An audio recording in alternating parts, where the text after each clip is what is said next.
మరి లోకల్లో ఎన్ని రంగులున్నాయి? అవి ఎలా ఉంటాయి?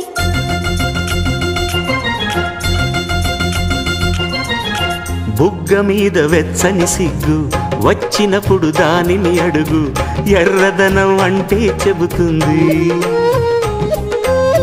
పెదవి కొమ్మ పూసిన పువ్వు అందమైన నీ చిరునవ్వు, తెల్ల రంగు అట్టా ఉంటుంది. నీలో నిలువున పులకలు రేగిన వేళ నువ్వే పచ్చని పైరువు అవుతావమ్మా.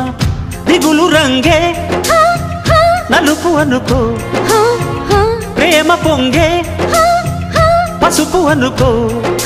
భావాలను గమనిస్తుంటే ప్రతి రంగును చూస్తున్నట్టే, చూపులు ఎవరివైనా చూపించే లోకం ఒకటి. నేస్తమా ఇద్దరి లోకం